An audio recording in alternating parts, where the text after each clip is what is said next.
Hi friends, welcome to Arur Devi's kitchen. எல்லாரும் எப்படி இருக்கீங்க?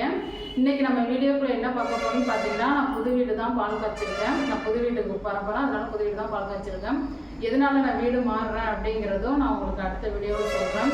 நான் வந்து பார்த்தீங்கன்னா வீடியோ போட்டே ஒரு மாதத்துக்கு மேலே ஆகுது. எதனால் வீடியோ போடலங்கிறதும் ரீசன் இருக்குது. நான் அதுவும் அடுத்த வீடியோவில் கண்டிப்பாக சொல்கிறேன். இந்த வீடியோ வந்து நான் உங்களுக்கு அப்லோட் பண்ணுறேன். பால் காய்ச்சல வீடியோ பார்த்துட்டு எப்படி இருக்குங்கிறதே எனக்கு கமெண்ட்ஸில் சொல்லுங்கள். எனக்கு தொடர்ந்து சப்போர்ட் கொடுங்க. இந்த வீடியோ பிடிச்சிருந்துச்சுன்னா லைக் பண்ணுங்கள், ஷேர் பண்ணுங்கள், கமெண்ட் பண்ணுங்கள், சப்ஸ்கிரைப் பண்ணுங்கள் ஃப்ரெண்ட்ஸ். பக்கத்தில் உள்ள பெல் பட்டனை கிளிக் பண்ணுங்கள்.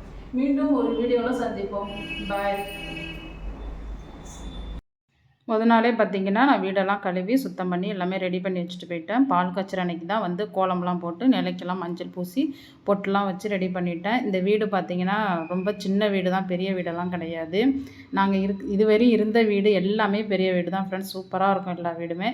இது வந்து சின்ன வீடு தான், ரொம்பலாம் பெரிய வீடு கிடையாது. இருந்தாலும் சின்ன வீடாக இருந்தாலும் அதில் நம்ம அது சின்ன வீடாக இருந்தாலும் கொஞ்சம் நல்லாவே இருக்கும் ஃப்ரெண்ட்ஸ். அதாவது இந்த வீட்டில் வந்து குடியெல்லாம் யாருமே இல்லை, ரொம்ப நாளாக அப்படியே இருந்துச்சு.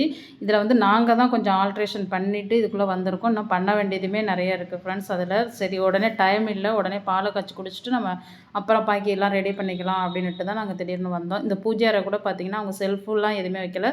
அந்த பாருங்கள், அதில் வந்து ஒரு செல்ஃபு மட்டும் வச்சு கீழே ஒரு ட்ராவ் போட்டிருந்தாங்க.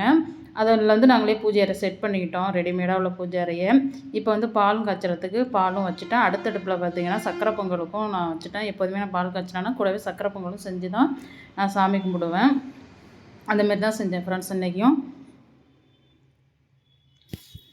பால் காய்ச்சற அன்றைக்கி பார்த்திங்கன்னா நாங்கள் எல்லா ஜாமானும் எடுத்துகிட்டு வரல. பால் காய்ச்சறதுக்கும் சமையலுக்கு மட்டும் அன்றைக்கி மத்தியானம் சமைக்கணுங்கிறதுக்கு மட்டும்தான் தேவையான திங்ஸ் மாதிரியும் எடுத்துகிட்டு வந்தோம். பாருங்கள், பாலுமே சூப்பராக பொங்கிடுச்சு ஃப்ரெண்ட்ஸ். ரொம்ப மன நிறைவாகவும் சந்தோஷமாகவும் இருந்துச்சு. இதே மாதிரி எப்போதுமே வாழ்க்கையில் சந்தோஷம் இருக்கணுங்கிறது ஒரு ஆசை.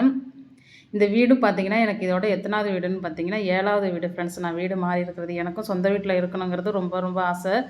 இது வந்து விரைவில் எனக்கு கூடிய சீக்கிரம் எனக்கு வந்து அந்த முருகப்பெருமான் நிறைவேற்றி கொடுப்பாருங்கிறத நான் ரொம்ப நம்பிக்கையோடு இருக்கிறேன். நீங்களும் வேண்டிங்க எனக்காக. பால் காய்ச்சறதுக்குன்னு பார்த்திங்கன்னா நான் எதுவுமே புது பாத்திரம்லாம் எதுவுமே வாங்கலை ஃப்ரெண்ட்ஸ். வீட்டில் இருந்த பாத்திரத்தையே வச்சு தான் நான் பால் காய்ச்சினேன். நான் வந்து வீடுக்கு நம்ம வந்து ஒவ்வொரு வீடும் சும்மா மாறிக்கிட்டே தானே இருக்கிறோம். அதனால் எதுக்கு புது பாத்திரம் அப்படின்னு நினச்சிட்டு தான் நான் எதுவுமே வாங்கலை. வீட்டில் இருந்தே வச்சு செஞ்சுட்டேன்.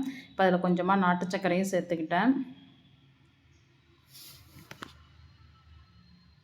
எவ்வளோ தான் நம்ம வாடகை வீட்டில் இருந்தாலும் நம்ம சொந்த வீட்டில் இருக்கிற சந்தோஷம் அதுவே ஒரு தனி தான் ஃப்ரெண்ட்ஸ். சொந்த வீட்டில் இருக்கிற சந்தோஷம் எங்கேயுமே கிடைக்காது.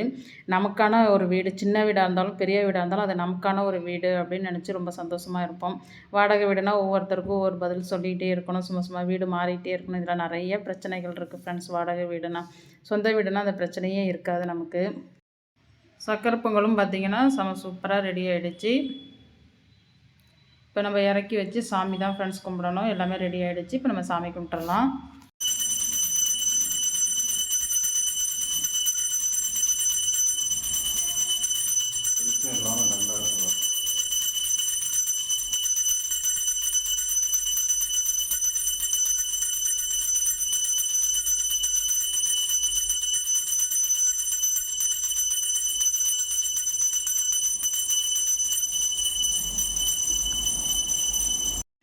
பார்த்திங்கன்னா ஃப்ரெண்ட்ஸ், நம்ம சூப்பராக சாமி கும்பிட்டும் முடிச்சாச்சு. இப்போ நம்ம என்னென்ன வைக்கணும் அப்படிங்கிறதையும் பார்த்திங்கன்னா நிறைக்கூட தண்ணி வந்து வைக்கணும்.